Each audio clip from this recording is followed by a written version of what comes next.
on n'a rien préparé. Absolument rien. En fait, je ne supporte que les chaussons isotonaires, tu vois.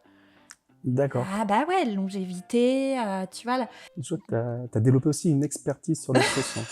L'industrie qui fait envie, pour moi, c'est aussi une industrie qui sait s'adapter au changement. J'ai été pendant 15 ans responsable ressources humaines. Le rôle de RRH, DRH, enfin RH en règle générale, c'est un rôle qui est hyper énergivore, quoi. Les relations sociales sont parfois très dures, ça peut être usant. Ma vraie motivation, c'était pas de sortir des ressources humaines à moi. Ma vraie motivation, c'était de découvrir autre chose. Je souhaite passer de RRH à responsable de prod. On peut se le dire, forcément que j'ai flippé, quoi. J'ai un peu ce truc de compétition. Et en fait, je pense que c'est le moment que tu nous dises, ça t'apporte quoi en tant que recruteur d'avoir, d'avoir béni vraiment prod. Écoute, on n'a rien préparé. Absolument rien. Alors, est-ce que t'es bien ? Je suis hyper bien. C'est vrai ? T'as un fauteuil hyper confortable. Ouais. J'ai le chat de temps en temps sur les genoux, qui me tient chaud. Je suis très très bien. Parce que du coup, il fait froid chez moi, quoi. Non, il fait aussi très bon chez toi. non, on est très bien reçus chez toi, Claire. Merci beaucoup. Ok, petit café. Plusieurs cafés même. Ouais, beaucoup trop de café. Ouais. Ouais. Non, pas trop, mais beaucoup de café. Okay. Très bon d'ailleurs. aussi, également. Par contre, il est probable que je supporte beaucoup moins bien que toi la caféine. D'accord. Voilà. Ok. Sachant que t'es toujours un peu speed à l'origine, je dois craindre le pire. Écoute, probablement. Donc, en tout cas, vous l'aurez compris, on vous accueille aujourd'hui dans mon canapé. Très confortable. Voilà. J'insiste. Beige, très salissant. Exactement. Et cette discussion s'annonce un peu spéciale parce que c'est la toute première fois qu'on est en impro à peu près totale. Voilà. Ah ouais ? En fait, oui, c'est vrai. Ouais. D'accord. Mais tu sais que je suis un peu maniaque du contrôle. Mais ouais, c'est pour ça que je suis étonné en fait. Ah ouais ? Ouais. T'es étonné que j'ai rien préparé ? Ouais. Ouais, mais parce que j'apprends.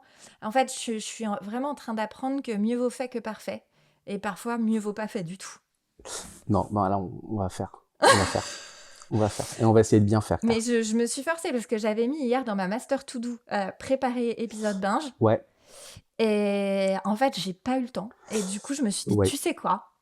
Et je t'avoue que j'étais étonné de rien recevoir de ta part, en me disant voilà les thèmes qu'on va aborder, qu'on va approfondir.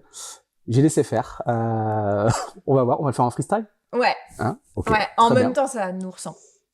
Je pense. C'est peut-être aussi bien comme ça en fait, Claire. Écoute, c'est pas mal. Bon, let's go. C'est parti. On se connaît ? On se connaît un peu, ouais. Voilà le chat. Le chat. Très bien. Donc on se connaît un peu ? Oui, depuis 2 ans. Ouais. J'ai fait le calcul, 2 ans qu'on se connaît, Claire. C'est vrai, 2 ans quasiment tout pile, je dirais. Ouais, c'est exactement ça. En février, c'était ça. Ok. Bon, je pense que tu connais un peu le podcast. Je le connais très bien. Je le connais très bien. Tu m'avais parlé de l'idée à l'époque du podcast. Depuis, j'ai écouté les différents épisodes. Je prends tout le temps un vrai plaisir à écouter tes épisodes, souvent en voiture, je dois l'admettre. Mais c'est pas une tare en soi. Ouais, ok, merci. Ça me rassure. Et non, et je prends tout le temps vraiment beaucoup de plaisir à écouter tes podcasts qui sont souvent assez fun, mais aussi vachement instructifs. Bon, donc du coup, forcément, moi, je suis contente de t'avoir aujourd'hui, parce qu'on est plus que des simples connaissances. Je pense qu'on s'est lancé en même temps dans nos aventures entrepreneuriales respectives. On s'est entraidés. On s'est filé des tuyaux, on continue de le faire. Donc voilà, ça me fait trop plaisir de t'avoir aujourd'hui. Merci beaucoup, Claire. Et ça va être le moment émotion, on va finir à chialer tous les deux. Enfin, moi, pas toi, mais... Ouais, c'est possible aussi. Hein. J'ai un côté émotif, j'admets aussi. J'ai un côté émotif. Hein. Donc, tu vas peut-être pouvoir me faire verser ma petite Michel. Oh là là, défi. Oh, tu me lances un défi, en fait. On est mal dans cet épisode. Alors, donc tu connais un peu la routine, on va pas y déroger. Celle-ci, moi, je les connais par cœur. Je t'avoue que j'ai plus besoin de me les écrire sur mon script. Donc, 3 questions. Qu'est-ce qui t'anime ? Ok. Qu'est-ce qui te révolte ? Et qu'est-ce qui te fait peur ? Ok. Alors, ce qui m'anime, c'est juste et simplement la relation à l'autre, en fait. Échanger, partager. J'ai besoin de ça, en fait, je me nourris de ça, tout simplement. Je me suis tout le temps nourri de cette relation à l'autre, de découvrir l'autre.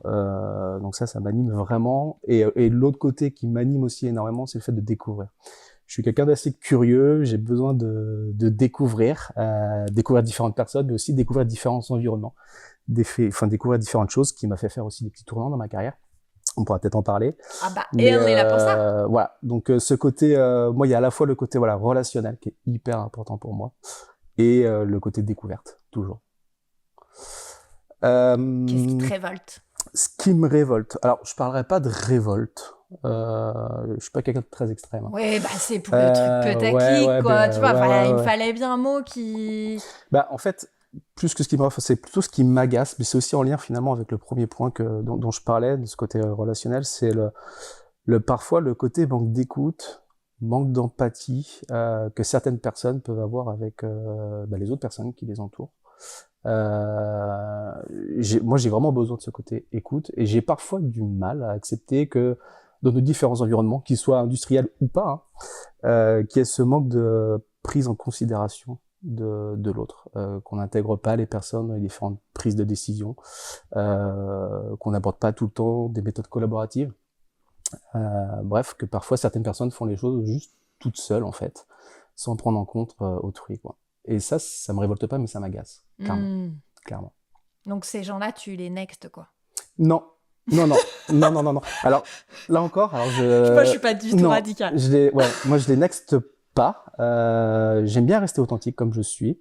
J'essaye de leur faire passer des messages. On parle souvent du feedback, c'est une chose sur laquelle moi je crois énormément, le côté feedback, et je pense qu'on peut faire passer des messages, et ces messages-là qui sont aussi parfois délicats à faire passer, mais on peut les faire passer et faire peut-être, espérer en tout cas faire changer les gens ou certaines habitudes de certaines personnes. Très bien. Bon, la question qui tue, qu'est-ce qui te fait peur? Ce qui me fait peur, je pense que je vais pas être très original sur le sujet, mais le contexte actuel. Je pense que comme beaucoup de personnes, ça me questionne. Quand je parle du contexte actuel, c'est le contexte économique, politique. Ça fait 2 ans là qu'on est dans un contexte un peu particulier, qu'on subit souvent parfois. Donc ça peut me faire peur, ou me questionner tout du moins. Et à ça, tu rajoutes un contexte géopolitique, macroéconomique aussi hyper compliqué. Ce qui fait que ça me questionne d'autant plus pour aujourd'hui, mais aussi pour demain, parce qu'il y a des enjeux qui sont très importants. On parle souvent d'industrie, mais pour notre industrie, il y a des enjeux très importants, et je pense que le contexte actuel joue pas en la faveur de notre industrie, justement. Même si je pense qu'il peut aussi y avoir des opportunités dans ce contexte actuel, on peut aussi avoir des prises de conscience pour notre industrie qui nous font peut-être aller vers des bonnes actions. Écoute, croisons les doigts. Alors attends, faut qu'on fasse un point micro. Oui. Parce que c'est le problème des cols roulés. Ah, fallait me dire, j'aurais dû. C'est quoi, c'est une chemise idéale? Cyril va se marrer en écoutant. Vas-y. C'est bon là? Tu m'entends? Ouais, en fait, il faut éviter que ça frotte. Ok, très bien. Ça a l'air pas mal. Excuse-moi. En plus, je suis en chaussettes. Mais ils sont très jolis tes chaussons. Je te remercie, Isotoner. J'ai appris que c'était pas fabriqué en France. C'est vrai? Ouais. Je suis un peu vénère. Moi, j'étais persuadée de soutenir une boîte française, Made in France, machin. Et en fait, a priori... Oh, la contre-pub pour Isotoner. Ouais, c'est ce que j'ai dit. Et alors, je suis hyper malheureuse parce que c'est un vrai problème. C'est-à-dire que, en fait, je ne supporte que les chaussons Isotoner, tu vois. D'accord. Ah bah ouais, longévité, tu vois, là, c'est accueil moelleux, soutien ferme. Tu as développé aussi une expertise sur les chaussons. Ouais. T'es multitâche, c'est impressionnant. Mais écoute, je suis comme ça, ouais. Tu m'épates. Donc voilà, peut-être qu'il existe encore. Contredisez-nous dans les commentaires. Peut-être de chaussons français. Voilà, ou peut-être j'ai pas suivi l'info. Désolée pour Isotoner, mais il me semble que c'est pas fabriqué en France et franchement ça craint. On veut des chaussons Isotoner fabriqués en France. Donc mettez-nous dans les commentaires si vous nous regardez sur YouTube là pour nous dire si vous avez une piste de chaussons fabriqués en France. Attention, même niveau qu'Isotoner s'il vous plaît. Okay. Je me suis complètement. Il y a des charges très très complexes quand même. Bah oui, c'est comme le coup de la doudoune pour mon ado. Ah, la fameuse doudoune. Toujours pas trouvé de solution. Bah non, évidemment. Donc, D'accord. en fait, la solution qu'il a trouvée, c'est que du coup, il met des manteaux légers en été et il met pas de manteau l'hiver. Comme beaucoup d'adolescents, hein. Je comprends pas le concept. Ouais, mais eux doivent le comprendre parce que beaucoup pratiquent, ont la même pratique, quoi. Ouais. Mais du coup, il Pas de fait un manteau truc l'hiver, c'est bien. autrement hyper bizarre, c'est qu'il met une sorte de veste Ok. et par-dessus, il met un sweat zippé. J'ai pas compris. Bon, Est-ce que tu l'as questionné sur sa pratique? c'est pour le style. D'accord. Ok. Voilà. C'est une raison. Oui, oui, parce que sa veste zippée, c'est une Nike. Ok. Donc on parlait de Made in France. Ah ben, on n'est Hein? pas dedans. On est Mais loin. encore une fois, mais si vous avez des ados, mais donnez des tips en fait.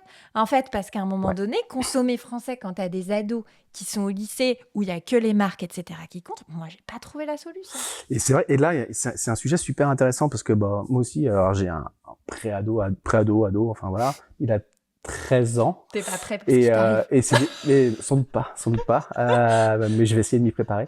Et c'est un vrai sujet, ça, cette sensibilisation justement à cette consommation du Made in France, parce qu'il y a quand même, il y a des beaux produits Made in France, mais enfin, c'est clair, les ados se tournent pas vers cela, quoi. Ah mais et les ados, sont, Ouais, pour moi, c'est vraiment la cible, les ouais, grands oubliés ouais, du Made in France, parce que va leur faire complètement. acheter du Cocorico ou du slip français ou du Ouais. Asphalt et d'autres. En fait, non. Bah moi, il me dit, c'est pour toi, papa, ces marques-là. Oui, bah Voilà, pareil, c'est on a tout. le droit Donc là. oui, ok, d'accord. Mais j'en suis sûr qu'il y viendra naturellement au fur et à mesure. Bah Je quand il croise les sera doigts, je vieux croise les comme doigts. nous. Euh, Non, j'espère avant. ouais, Ouais, non, mais on est d'accord, c'est un ouais, vrai ouais, il y a problème. un vrai sujet, il y a un vrai sujet. On n'a pas terminé, Oui, évidemment. On continue de s'égarer. On va faire un mais je pense qu'on épisode qui va on s'égarer. va énormément s'égarer, je Ah pense. ouais, d'accord. Ouais, Bah, on est prêt. mais On est prêt, on est prêt. ça me dérange pas.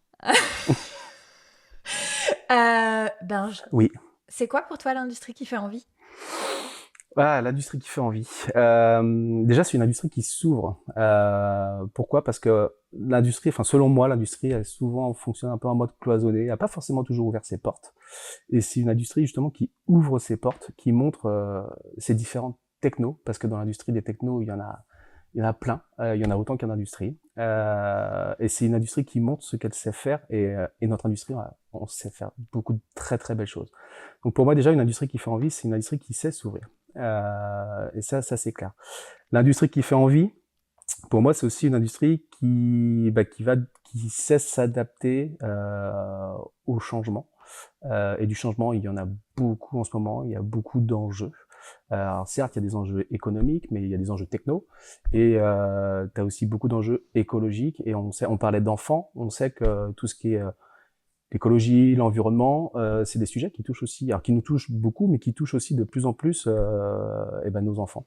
Donc c'est aussi une industrie qui va savoir s'adapter à tous ces enjeux-là, quoi. Donc ça c'est important. Et puis une industrie qui fait envie. Et là je reviens aussi à mon côté dont je parlais au départ. C'est aussi une industrie, pardon. C'est aussi une industrie qui est à l'écoute aussi de ses salariés, Ouais. tout simplement. Je pense que les salariés, à une certaine époque, ont été peut-être un peu trop oubliés dans l'industrie. Peut-être qu'on les écoutait pas assez, peut-être qu'on les intégrait pas assez aussi dans les décisions, dans les choix stratégiques ou pas, parfois dans des choix du quotidien. Et je pense qu'une industrie qui fait envie, c'est aussi une industrie qui consulte régulièrement ses salariés. Je parle pas forcément d'entreprise libérée, mais juste consulter naturellement, simplement, parfois juste sur des petites choses au quotidien. Bah écoute, il est venu le temps de te présenter. Ouais. Alors, me présenter, c'est pas ce que je préfère faire. D'accord. Me présenter, mais je vais quand même le faire rien que pour toi et pour tes auditeurs. Bah écoute, je vais peut-être apprendre des choses sur toi, du non, coup. je pense pas. Donc moi, c'est Benjamin de Vauchel. J'ai un peu plus de 40 ans, 44 exactement. J'ai 2 enfants. J'en ai un de 9 ans et un de 13 ans. Moi, j'ai fait des études à la base. Je me suis directement orienté vers la ressources humaines. Jusqu'à un master et surtout j'ai une vingtaine d'années dans l'industrie, c'est-à-dire que je n'ai connu que l'environnement industriel. De mon stage, de mes premiers stages jusqu'à aujourd'hui, je n'ai mangé que de l'industrie, quoi. Donc je suis tombé dedans, on va dire petit. Alors que Attends, alors que j'avais pas de prédisposition, c'est-à-dire que mes parents ne travaillaient pas dans l'industrie, etc. Je veux pas que tu spoiles tout. Hein. D'accord. Ah, oui. ok. Enfin, que tu me dises par contre ce que je dois pas dire. Parce que là, je suis pas au courant. Hein. Rappelle-toi, c'est pas préparé. Ah oui, c'est vrai. Non, tu spoiles pas tout ton parcours. Ok. Parce que tu sais, il y a des marqueurs qui sont intéressants dans ton parcours et on va en détailler. Donc, tu as toujours travaillé dans l'industrie, parcours RH. Donc, je vais m'arrêter là. Donc, voilà. Donc, j'ai toujours travaillé dans l'industrie. Donc, ce qui veut dire qu'en fait, j'ai une vingtaine d'années vraiment à travailler dans l'industrie, sur différentes fonctions. Donc, industrie, voilà. Industrie, mais plutôt dans des grands groupes. À chaque fois, 2 grands groupes principalement, un dans le nautisme et un dans l'aéronautique. Et puis, j'ai pris un virage, j'ai le droit de le dire, ça ou pas? Oui. Il y a de ça 2 ans. Oui. Où voilà, j'ai quitté le monde des grands groupes pour créer mon cabinet de recrutement. En fait, voilà, je me suis associé à une personne qui s'appelle Elodie Blangy, qui avait déjà créé elle-même son cabinet de recrutement, qui s'appelle Vectorial RH. Et l'idée, en m'associant à Elodie Blangy, c'était de créer une filiale spécialisée dans l'industrie. Et donc, j'ai créé cette filiale avec Elodie. Et donc, aujourd'hui, j'interviens pour des clients essentiellement industriels dans tout domaine d'activité, ces clients. Donc, c'est-à-dire forcément le nautisme aéronautique que je connais, mais d'autres activités que j'ai découvert aussi. Je pense à la maroquinerie de luxe, je pense à la machine spéciale, je pense à l'automobile, l'emballage, le packaging, carton ondulé, un monde que je connaissais pas du tout, que j'ai appris à découvrir aussi. Enfin bref, aujourd'hui, je travaille pour différents clients dans différents domaines industriels et je m'éclate. Eh ben écoute, merci pour cette présentation. C'est le petit moment pub promo, tout ça. Il y a quelques petites nouveautés sur le podcast. Okay. Maintenant, vous pourrez regarder toutes les vidéos sur YouTube et histoire de pimenter un peu le truc, il faut savoir qu'elles sortiront toutes dès le dimanche. Et je garde la sortie des épisodes audio le lundi. Voilà, l'idée c'est que comme ça, on soit un peu plus visible sur YouTube, tu sais, le référencement, les moteurs de recherche, etc. Donc, je vais upgrader un petit peu le niveau en termes de vidéos. D'ailleurs, tu vois un peu mon setup. Ouais, on a musclé un peu le côté setup, quoi. Limite, on est... Non, mais j'ai... Bref, en tout cas, objectif, muscler la stratégie YouTube. Donc, vous pouvez nous regarder dès maintenant sur YouTube. Donc, allez-y. Et l'intérêt sur YouTube aussi, c'est que c'est plus facile de partager, de commenter, de nous donner des idées, etc. Voilà, donc grande nouveauté. Et ce qui m'aiderait beaucoup forcément, c'est que vous puissiez vous abonner aussi sur YouTube parce que ça aide beaucoup pour la visibilité et notamment le référencement. Et parler d'industrie qui fait envie, c'est ô combien important. Donc si on pouvait tomber en premier sur les résultats de Google, voilà, c'est mon rêve de cette année 2026. Ouais, mes rêves accessibles, Claire. Tu sais, je suis pas quelqu'un de compliqué, moi.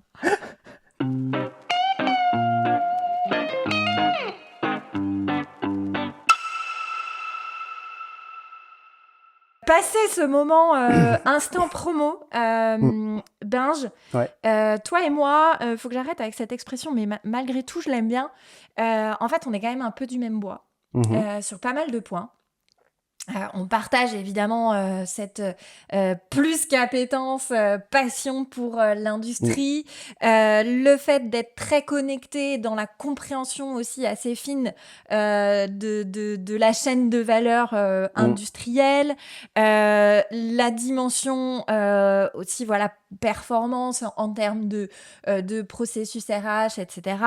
Et il y a un truc chez toi qui est hyper intéressant et c'est maintenant que tu vas en parler, c'est qu'en fait, tu as occupé, tu l'as dit en te présentant, c'est exactement ce que je voulais pas que tu spoiles, tu as occupé 2 fonctions qui te permettent aujourd'hui, dans ton quotidien de recruteur, d'être d'autant plus efficace et véritablement de parler le même langage. Alors, on a déjà fait un épisode, excuse-moi, je m'égare encore un peu, on a déjà fait un épisode avec Hélène Lee sur le match tech, enfin recruteur tech versus recruteur industrie. Et donc là, l'idée, c'est vraiment d'aller encore un peu plus loin et de se dire, clairement, la connaissance des métiers, de l'industrie en tant que recruteur, voilà ce que ça apporte et parle-nous de ça, quoi. Waouh. Ouais, donc là maintenant je peux parler Bah un peu là, tu plus peux de... y aller. Ok, Là, tu ouais, peux donc y en aller, fait, c'est bon. effectivement, comme tu disais, j'ai occupé 2 fonctions principales pendant mes 20 ans dans l'industrie. La première que j'ai occupée le plus finalement, c'est-à-dire sur mes 20 ans, j'étais pendant 15 ans responsable ressources humaines, mais du poil de chat. J'ai été pendant 15 ans responsable ressources humaines. Ok. Donc de deux groupes différents, postes sur lesquels là, je me suis clairement aussi éclaté parce que Mais attends, mais t'as été parachuté de suite RRH? ouais, Ok. c'est-à-dire que j'ai eu la chance de faire un stage dans le nautisme et suite à ce stage, on m'a proposé une création de poste. C'était une entreprise qui voulait décentraliser ses ressources humaines. C'est une entreprise qui avait plusieurs sites de production et qui voulait décentraliser les ressources humaines sur les sites. Ok, d'accord. Donc j'ai été un peu en mode cobaye, pilote. Et donc j'ai pris la responsabilité RH de 2 sites de production à l'époque. Le mec commence direct, ouais, il est RRH de site de prod, quoi. ouais, alors par contre, j'ai été super bien accompagné, c'est-à-dire qu'il y avait un DRH qui était vraiment hyper à l'écoute dans l'accompagnement, il y avait aussi un responsable recrutement, développement du personnel qui m'a aussi beaucoup accompagné, et puis j'ai eu des opérationnels aussi sur site qui ont été exceptionnels. Et donc, bah, voilà, j'étais en mode cobaye. Et finalement, c'est un pilote qui s'est très très bien passé, ce qui fait que cette stratégie de décentralisation sur les différents sites, bah, T'étais un POC, elle a quoi. été adoptée. J'étais un POC. Ouais, j'étais un POC. Je le voyais pas comme ça à l'époque, mais avec du recul, j'étais un POC. Et très content d'avoir fait. Excellente expérience. Et donc j'ai fait 3 ans dans cette entreprise-là. Et au bout de ces 3 ans, j'ai eu une autre belle opportunité dans un autre très joli groupe pour prendre un poste toujours également de responsable ressources humaines. Et donc là, j'ai fait différents périmètres RH, donc pareil, sur toute la panoplie RH généraliste. Donc ça va sur d'une partie administration du personnel, en passant par du recrutement, du développement, du disciplinaire, donc la relation sociale. J'ai fait beaucoup de relations sociales aussi sur cette autre expérience. Et puis au global, ce qui fait que j'ai fait 15 ans de responsable ressources humaines sur ces 2 entreprises. Et puis au bout d'un moment, au bout de 15 ans en tant que RRH, j'ai eu d'autres envies. J'étais un RRH qui avait une volonté d'être proche du terrain. Je dis pas que j'y arrivais tout le temps, malheureusement, mais j'avais une vraie volonté quand même d'être assez proche du terrain, de m'intéresser aux aspects opérationnels. Et il y a des trucs qui te Technique. fatiguaient peut-être aussi pour peser ces constats, enfin, dans le sens où tu arrivais un peu à bout en termes de limites sur ce rôle de RRH. Sur l'aspect ressources humaines, ouais. Alors on peut se le dire, le rôle de RRH, DRH, enfin RH en règle générale, c'est un rôle qui est hyper énergivore, quoi. Pourquoi ? Parce que des enjeux dans tous les sens, des sujets diversifiés, tu passes du coq à l'âne d'une minute à l'autre. Donc ça, c'est aussi ce qui fait tout l'intérêt des ressources humaines, mais c'est aussi très très énergivore. Et puis il y a eu un aspect aussi relations sociales. J'en parlais. Les relations sociales sont parfois très dures. Ça peut être usant. Et moi, au bout d'un moment, j'ai eu ce côté-là. J'ai ce côté-là aussi qui a un peu émergé. Et ce qui a peut-être amplifié mon envie de faire autre chose. Mais en fait, ma vraie motivation, c'était pas de sortir des ressources humaines à moi. Ma vraie motivation, c'était de découvrir autre chose. Et en fait, j'ai vraiment eu des envies de me rapprocher du terrain. Oui, puis en même temps, attends, après 15 ans quand même, enfin, tu vois, ça s'entend aussi, hein. Et après, alors, 15 ans de RH, et puis ma dernière expérience, c'était quand même 12 ans dans la même structure aussi. Ouais. Enfin, 12 ans de RH dans la même structure. Ouais. Et il y a un moment. T'as changé de poste quand même, non ? Enfin, j'ai changé de poste par contre. Et c'est la chance qu'on avait dans ce grand groupe, c'est-à-dire que j'étais dans un groupe qui permettait de changer tous les 3-4 ans de poste. Donc, ce qui m'a permis de travailler sur différents périmètres avec des enjeux différents. Et puis, c'est un groupe aussi qui permettait de travailler sur différents projets. Donc, du projet Transnat, etc., etc. Donc, enfin bref, groupe excellent. Enfin, en termes de développement perso, je me suis énormément développé personnellement parce que c'est un groupe qui donnait cette opportunité aussi. Et je me suis aussi beaucoup développé personnellement dans ce grand groupe. Donc, je veux me rapprocher du terrain. Je veux me rapprocher du terrain. Des envies aussi de managérial, clairement, de manager des équipes. Donc le mec tout de suite. Bah non, mais pourquoi Non, c'est bon, je te taquine. Ouais. T'es premier degré, toi. Ouais, mais j'arrive pas à capter ton humour en fait. T'as pas beaucoup d'humour en pas vrai. du tout. Moi, je pensais que t'étais un mec drôle. Non, pas du tout. Je suis hyper chiant. D'accord. T'es vachement fidèle à ta photo de profil sur LinkedIn. Ah, ça, je m'en doutais que t'allais m'en reparler de celle-ci. Je m'en doutais que t'allais m'en reparler. Comme quoi, parfois derrière l'image, il y a autre chose, parfois derrière l'image. Donc, on était sur quel sujet, Claire? J'ai perdu le fil. Velléité managériale. Ouais, alors. T'inquiète, je suis là. J'avais plusieurs envies, on va dire ça. Des velléités managériales. Est-ce que tu manageais pas, du coup, pardon? Non. Okay. Non. Quand j'étais sur mon rôle RH, j'avais pas de management direct. T'avais pas d'équipe. Pas de management direct. Et donc, des velléités managériales, d'une part, vraiment un souhait de me rapprocher du terrain. Et puis, j'avais un autre petit challenge intérieur, qui était que j'avais constaté que pendant toutes ces années RH, on est quand même, quand on est en RH, parfois un peu théoricien. On promulgue des belles théories, et parmi celles-ci, c'est de dire, en fait, il n'y a pas besoin d'être technicien pour manager, il n'y a pas besoin de connaître l'environnement, la technique, ou d'être ingénieur pour manager, quoi. Donc j'étais le premier à promulguer cette belle théorie, hein. Attention, quoi. Est-ce que je peux te faire juste une pause? Vas-y. Ça me fait trop rire. En fait, j'ai fait un épisode de podcast où je suis en solo, où je décortique justement les 5 postures qu'il faut à tout prix éviter. Donc, évidemment, le sauveur. Évidemment, la bonne élève. Enfin, la bonne élève. Il y en a beaucoup dans les RH. Le is no good. Qui va être calife à la place du calife. Le RH intello. Et j'ai mis quoi le 5e? Donc justement, le RH intello, tu vois, qui a des grandes roadmaps, le théoricien, l'universitaire, et à un moment, en fait, t'as la réalité du terrain. C'est ça. Et t'as l'appropriation de tes théories qui est plus ou moins fluctuante sur le terrain. Complètement. Quoi. Et parce qu'on peut se le dire aussi, hein, enfin, il y a parfois un peu de procrastination. Hein. Enfin, à un moment, j'ai pas peur de le dire, et j'ai peut-être été le premier peut-être à procrastiner parfois. Hein. Mais on peut se dire aussi, il y a un peu parfois de procrastination côté RH. Et donc ma volonté, c'était aussi de tester un peu ça, de se dire, ok, est-ce que les belles théories qu'on promulgue en disant, il n'y a pas besoin de connaître, d'être fin technicien ou ingénieur pour manager sur le terrain. Est-ce que finalement c'est possible, est-ce que c'est praticable? Et donc j'ai proposé à mon employeur précédent de dire, ok, je souhaite faire un virage à 180 degrés. Je souhaite passer de RRH à responsable de prod. Et attends, j'ai eu un tilt. Est-ce que je l'ai perdu? Voilà, ça devait... Il va peut-être revenir ton tilt. Ouais, continue, du coup. Donc en fait, pendant les fameux entretiens individuels, parce que les RH, nous aussi on a des entretiens individuels, et donc j'ai proposé de faire ce virage à 180 degrés. Et j'ai eu la chance, là encore, d'avoir affaire à une entreprise en fait qui permet de faire ces changements, ces switches-là, de changer de métier. Et donc j'ai pu prendre un poste de responsable de production. Donc tu fais ton entretien annuel? Ouais. Et donc j'ai fait part en fait de ce souhait de faire ce virage, et on m'a donné cette chance. Donc j'ai pris la responsabilité d'un secteur de prod qui a oscillé entre 120 150 personnes. Et là j'ai découvert vraiment le terrain, quoi, au quotidien. Mais attends, mais ça t'a pas fait flipper à un moment, tu vois, de te dire j'arrive, j'ai jamais bossé en prod, enfin même si évidemment tu connais l'univers et tout, mais on peut se le dire, forcément que j'ai flippé, quoi. J'étais dans ma zone de confort, parce que je connaissais quand même.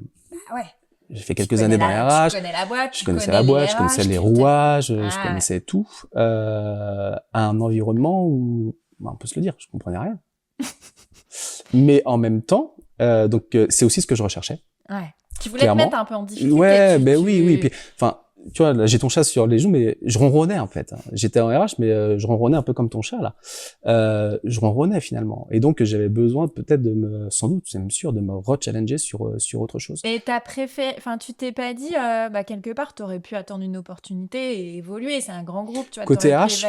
Côté RH, c'est un grand hiérarchique. Groupe. Sauf que il y avait autre chose. J'avais pas envie c'est un groupe dans lequel les RH étaient très structurés, donc tu avais une partie de développement du personnel, administration, etc. Oui, alors tu te serais vu traiter un même sujet, ça te branchait pas. Déjà, donc j'aurais perdu ce côté généraliste, j'aurais perdu ce côté terrain.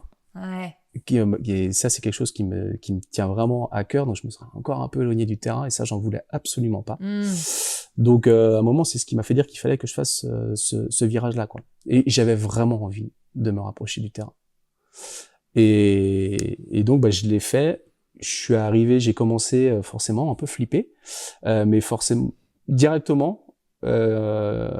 J'ai dit à mes équipes, voilà, ils me connaissaient, ils savaient d'où je venais, donc tu vois bien le cliché du RH, machin. Donc ouais, tu devais avoir vachement peur du jugement des autres. Enfin, forcément, tu vois, et je suis pas au courant de tout ce qui se dit, et je suis encore encore pas au courant de tout ce qui s'est dit derrière mon dos, tu vois. Mais c'était le mec un peu parachuté sur ce poste-là. Ouais. Oui, limite c'est du piston parce que de toute façon il est au RH. Ouais, voilà quoi. Ouais, mais j'expliquais directement que effectivement j'arrivais en prod, que j'étais pas ingénieur, je suis pas un fin technicien, je suis encore moins ingénieur, mais que du coup mon objectif c'était que de m'appuyer sur les équipes, quoi. Et justement, on parlait souvent responsabilisation, autonomie, et essayer de mettre en pratique ça. Et alors, ouais. Tu vois, en fait, c'est bien quand on prépare pas les choses, parce qu'en fait, je pense que le thème de notre épisode, c'est est-ce qu'on peut être manager en prod sans être ingénieur, sans être technicien? Écoute, du coup, je suis resté 5 ans responsable production, parce qu'après, j'ai quitté cette entreprise pour créer mon cabinet de recrutement. Mais ces 5 années ont été excellentes. Personnellement, déjà, j'ai pris un pied fou. Mais après, en termes de résultats, parce que l'entreprise, à un moment, bien, elle doit être contente que je prenne mon pied, mais il faut aussi du résultat. Mais il se trouve que ça nourrit pas sa boîte. Ça nourrit pas sa boîte, mais il se trouve que les résultats ont été là. Ok. Donc il y a eu performance, donc ça c'est très bien. Mais plus qu'une performance, on va dire opérationnelle, etc. Moi, ce qui a été relevé aussi, c'est on a su créer. Je dis on parce que je suis pas le seul, mais on a su créer une vraie dynamique d'équipe. Et donc, et c'est pour ça aussi pour le coup que t'as pris de ton côté RH, en fait. Et du coup, sans doute. Mais en fait, si ça a pu performer, c'est pas lié à moi, c'est lié à l'équipe qu'on a su créer avec mes collègues. J'ai sans doute vécu mes 5 meilleures années de dynamique d'équipe. Ouais. Et du coup, est-ce que, c'est peut-être une question con, mais est-ce que tu regrettes pas de pas avoir tout de suite bossé en prod? Tu vois, à quelque part, si tu dis t'as bossé 15 ans, je sais pas, hein, t'as bossé 15 ans en RH, t'en bosses 5 en prod, est-ce que tu t'es pas dit à un moment, putain, c'est quand même con, oh dis donc, je suis grossière, je suis pas souvent grossière sur le podcast. Ouais, ça me choque en plus. C'est parce que j'ai eu Hélène Lee la semaine dernière, elle a juré comme un charretier. C'est vrai? Ouais, du coup, Hélène, je sais que t'écoutes les épisodes, donc tu vois, tu déteins sur moi. Ouais. Hélène, la prochaine fois. Hein. T'as vu? Et pourtant, Hélène, on croirait pas ça d'elle, hein. Ouais, alors que tu croirais plus de moi, et t'as vu, j'ai pas sorti un juron. Ah, c'est vrai. Ouais, t'es bien élevé. Tu diras à tes parents, ils t'ont bien élevé. Merci beaucoup. Je communiquerai. Je passerai l'information.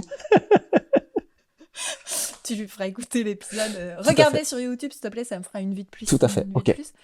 Mais non, mais est-ce que tu vois, à un moment, tu t'es pas dit, c'est con, si j'avais su, j'aurais fait j'aurais fait une école d'ingé, ou tu vois? Non.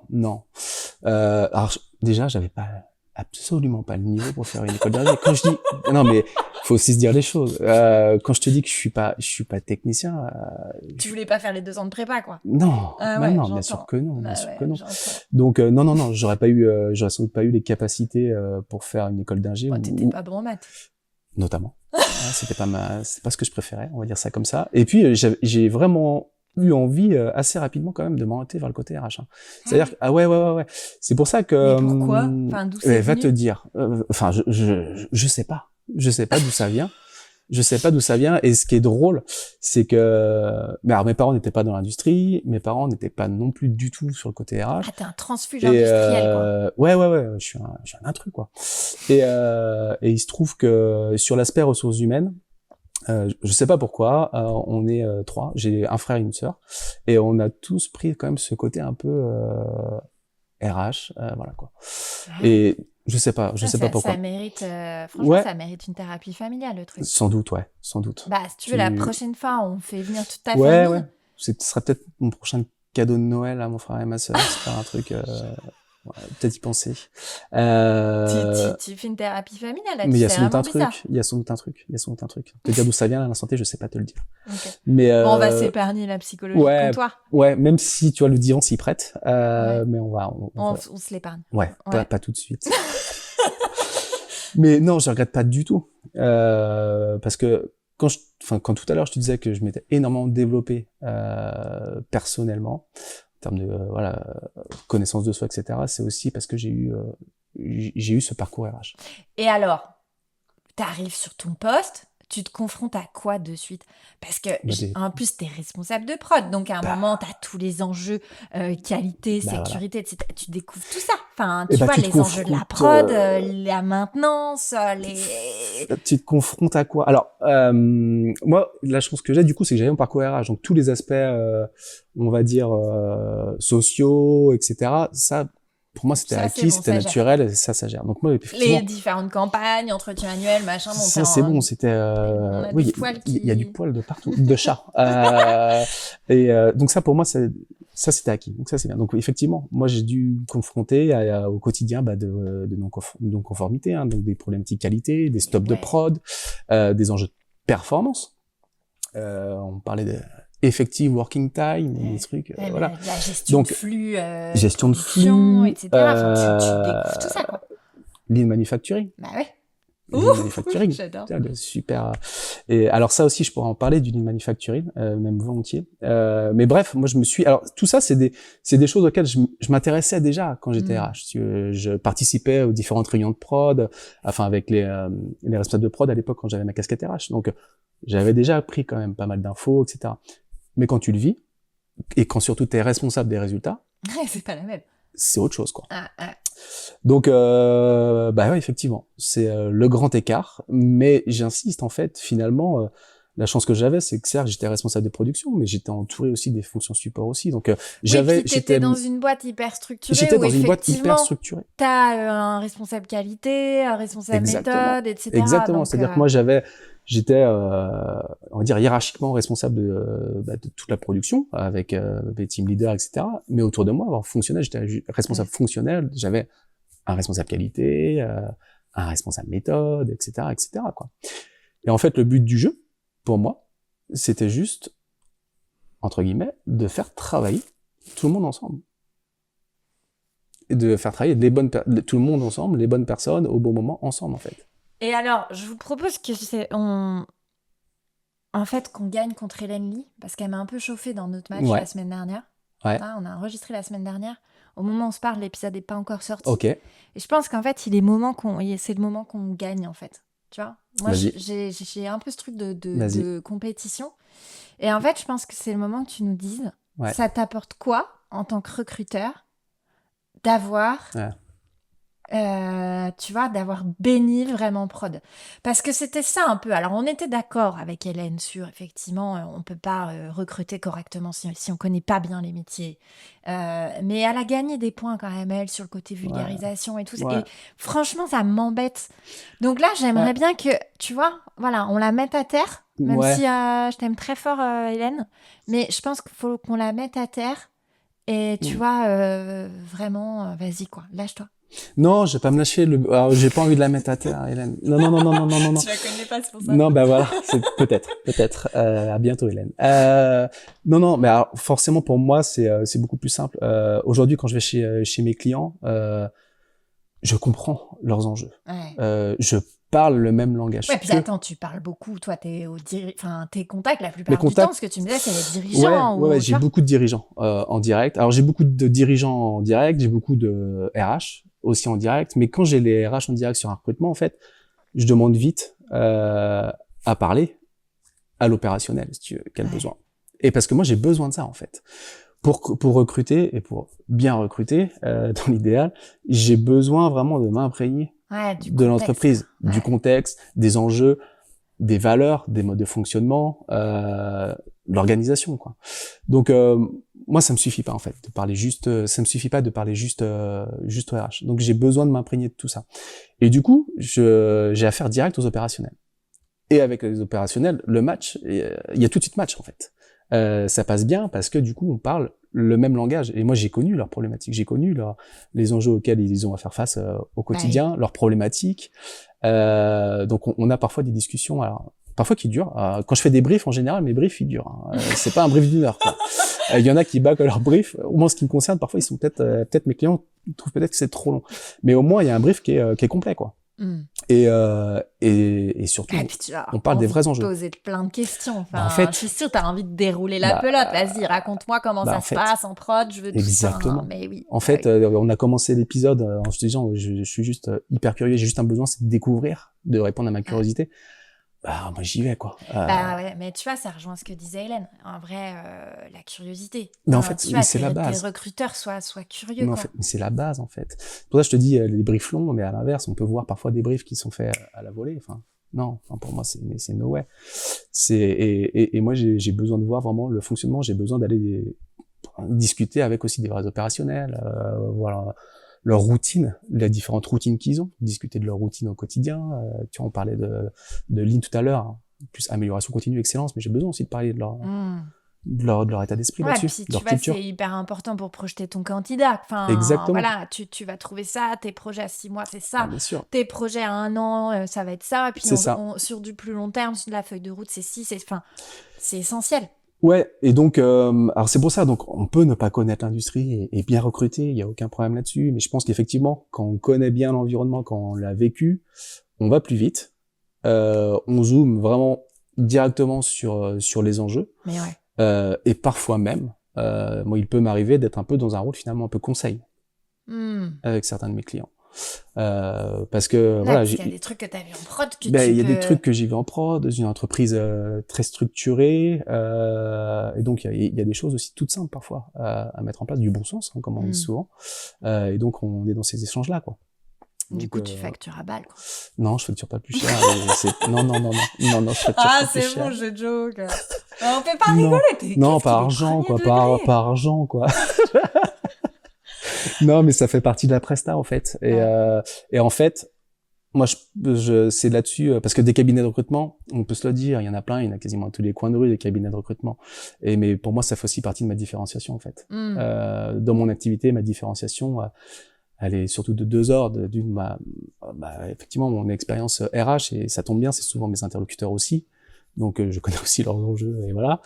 Et puis, derrière, il y a ma casquette, Ouais, c'est un truc prod. que tu valorises, quoi. Bah ouais, la différenciation, elle est là.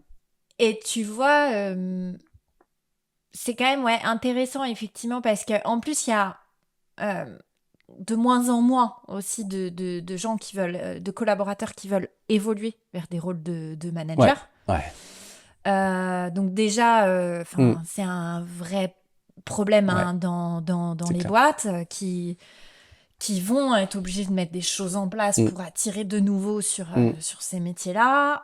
Je pense très fort à des très grosses boîtes là, sur le secteur qui mettent des choses en place, notamment des primes d'incitation, qui les élèvent, enfin tu vois, qui élèvent le montant des primes, ce qu'on appelle des primes de gage, c'est un peu à l'ancienne. Non, mais c'est un vrai sujet, tu vois. Donc, toi, dans ce rôle dans ce nouveau rôle de manager aussi, comment tu t'es senti? Est-ce que... je sais pas trop comment verbaliser ça. Enfin, vas-y, réponds. Moi, en fait, je sais... Enfin, moi, je me suis tout de suite bien senti, hormis le fait quoi, côté technique et tout, c'était pas c'était pas là où j'étais le plus à l'aise, je me suis tout bien senti parce qu'en fait, comment te dire? J'ai pris les choses naturellement en fait. Moi, plus que c'est pas forcément du management en tant que. Alors, j'étais sur un rôle de management, mais pour moi, le management, c'est un mot qui est. On met tout et rien derrière le thème management, quoi. Et pour moi, c'était plus en fait, je me suis plus posé en tant que coordinateur, quoi. C'était de la coordination en fait que je faisais, quoi. Alors après, j'avais un rôle de manager par rapport au développement. Du personnel, etc. Donc là, un vrai rôle de management sur le côté disciplinaire aussi. Là, j'avais un vrai rôle de manager. Mais après, dans le quotidien, c'était plus un rôle de coordination. Pour moi, le vrai rôle de management, il était sur les aspects développement de carrière, sur les aspects disciplinaires, sur des prises de décision qu'il y a à prendre, sur on tranche sur tel sujet. Mais le reste, c'était de la coordination, en fait. Et alors, moi, c'est comme ça que je l'ai pris, en tout cas. Et c'est comme ça que ça a fonctionné. Et alors, comment t'as vécu le fait d'être avant RH, de ensuite être responsable de prod et d'avoir des RH? Ah, ouais. Tu vois ce que je veux dire? L'effet miroir, en fait, parce que ça devait pas être simple non plus pour les RH qui t'accompagnaient de savoir que t'étais un ancien RH. Tu vois ce que je veux dire? Ouais. Alors, la chance que j'ai eue, c'est que ceux qui ont été mes RH, du coup, la plupart, je les ai pas eu comme collègues. C'est des gens Ok, qui sont arrivés après. tu Donc, les connaissais. ils m'ont pas trop connu. Ils m'ont pas trop connu dans ma position de RH. Donc, on n'a pas été trop collègues. Donc ça, C'était peut-être pas mal. donc pour eux, c'était peut-être plus Oui, ils simple. Moi, je arrivaient t'avoue feuille que, blanche, quoi. ouais, moi, je t'avoue que j'étais hyper modeste là-dessus. C'est-à-dire que, voilà, j'allais pas leur donner des leçons, etc. Enfin, c'est pas du tout mon mode de fonctionnement. Par contre, je me suis aperçu d'un truc. C'était que on entendait souvent, quand j'étais RH, on entendait souvent, et ça me gonflait de dire les gens, ouais, les RH, on les voit jamais sur le terrain, ils sont en réunion, etc. Quoi. Quand j'étais RH, ça m'embêtait d'entendre dire ça. Bah Quoi. ouais. Et quand j'étais manager, à un moment, bah, j'aurais eu envie aussi de voir un peu plus souvent les RH sur le terrain, Ouais, tu vois. c'est marrant. Et c'est fou. Et c'est là que tu te dis qu'il y a une vraie attente des managers d'avoir des RH sur le terrain, mais il y a un vrai besoin aussi. Il y a un vrai besoin, quoi.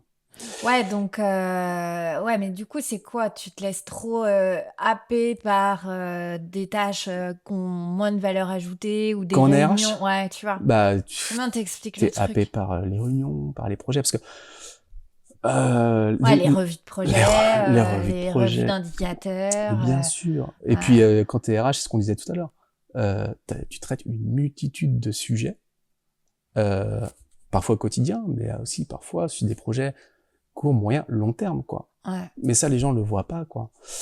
Donc, Ouais, c'est la confrontation temps court et temps long, exactement, en fait. exactement, quoi. Et tout ça, le voit pas. Et c'est toute la difficulté du rôle de RH. Hein. C'est Ouais. que tu es sur des sujets très opérationnels, mais à côté de ça, tu travailles aussi en parallèle sur des projets moyens, long terme, parfois stratégiques, qui prennent du temps, quoi, et qui se préparent. Et donc, et moi, du coup, je suis convaincu qu'il y a un vrai besoin d'avoir vraiment de la proximité, de trouver le moyen quand même, pour faire en sorte que il y ait de la proximité terrain Mais de la alors, part des pour sujets. éclairer les RH qui nous écoutent, parce Oui, que tu as vu les deux côtés. Donc, quand tu dis, bah, j'étais responsable de prod, moi-même, je me suis dit clairement, il faudra que les RH soient ouais, plus là, à la limite, ça me manque. C'était quoi tes besoins concrets, tu vois? Tu t'es dit quoi? Parce que quelque part, moi, j'ai envie de me faire l'avocat du diable, de te oui. dire, t'avais les réponses, en soi. Bah pas forcément, parce qu'il y a aussi des choses qui changent. En 5 ans, Ouais, en même temps, t'es resté 5 ans. en 5 ans, si tu Ouais, veux, t'as des choses qui ont changé, quoi. ouais. Donc, mais en fait, c'est aussi, moi je me suis rendu compte que les équipes sur le terrain, et même si j'avais les réponses, les équipes sur le terrain ont aussi besoin d'avoir le contact avec le RH en direct, Hmm. tu vois, et sans Poser forcément leurs petites questions à eux, poser qui leurs les petites questions à concernent. eux, qui sont parfois pas hyper compliquées. Ouais. Parfois le manager a la réponse, mais ils ont aussi besoin de s'adresser Oui, puis ils sont pas directement. toujours à l'aise de le dire au Et manager. voilà. Ouais, ouais. Et tu vois, le manager, ça peut rester un intermédiaire, etc. Et ils ont besoin d'avoir ce contact-là, quoi.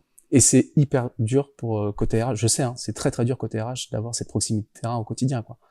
Mais je sais aussi que ça peut avoir une vraie valeur ajoutée, quoi. Et en tout cas, ça répond à un vrai besoin, production, des opérationnels, etc. T'as écouté l'épisode de Marie Pouliquin de chez Maison Cadio, qui est sorti il y a pas longtemps au Non, moment où on se celui-là, je l'ai parle. pas écouté. Alors en fait, elle a la technique des 10 000 pas par jour. Ouais. En fait, elle s'oblige. Enfin, mais maintenant, c'est plus obligé parce que c'est Mm. ritualisé, Ouais. mais il y a la vraie culture de la boîte aussi Ouais. qui est très au cœur du terrain, etc. Et en fait, elle fait minimum 10 000 pas par jour, Ouais. donc auprès des Excellent. opérationnels, tu vois, vraiment de ses équipes sur différents sites, parce qu'en plus, elle est sur différents Ouais. sites chez Maison Cadieu. C'est hyper inspirant, en vrai. Mais en fait, alors moi, j'ai appris Elle un fait truc. les points 5, les trucs. Enfin, Ben voilà. Et en fait, j'allais en venir là. C'est-à-dire ah que ouais. pour moi, il y a une chose qu'on s'applique pas très bien Mais en ouais, RH, mais et parce que j'en étais allergique aussi quand j'étais RH. Tout à l'heure, on parlait du lean. ouais.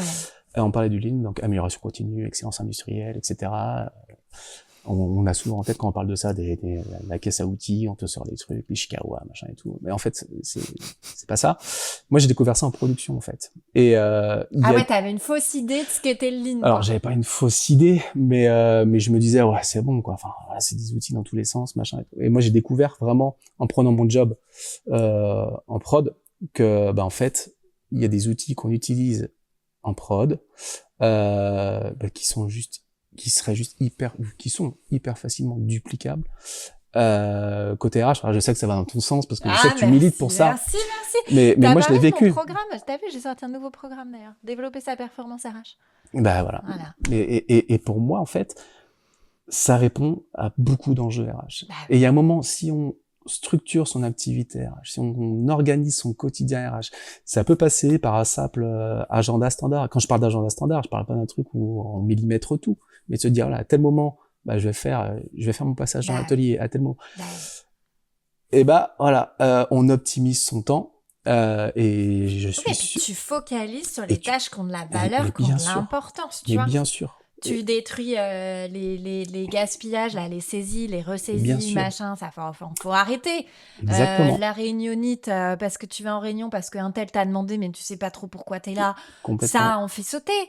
C'est ça, Et ça arrive hyper souvent. Et va en complètement. prod. Voilà. Et voilà. Priorité, les points 5. Enfin, Ouais, peu importe comment ça s'appelle dans la boîte, mais mais ouais, mais c'est pour ça, moi je suis convaincu. retour aux fondamentaux, quoi. L'ensemble des RH, c'est voilà, la plupart du temps, c'est des gens juste hyper engagés, hyper pro. Il y a pas de débat, mais parfois, effectivement, on peut se perdre un peu dans les différents sujets parce que il y a Et parce peut-être qu'on a une envie de bien faire aussi. structuration. Et ouais, non, mais ouais. Parce que tu vois, on a envie de bien faire. Ça rejoint un peu ce qu'on se disait sur le syndrome de la bonne élève, là, qui est Ouais, quand même hyper courant. ouais. Mais parce qu'on est biberonné à Non, mais cet c'est clair. aspect de la performance de est-ce que j'ai bien fait? Tu vois, et Ouais, c'est malgré nous. c'est clair, Enfin, c'est je clair. pense qu'on l'a tous un peu vécu. Hein, Bah donc, parce que quand on est RH, on se dit que j'ai pas le droit de me planter parce que voilà, qu'est-ce qu'on va ouais. penser?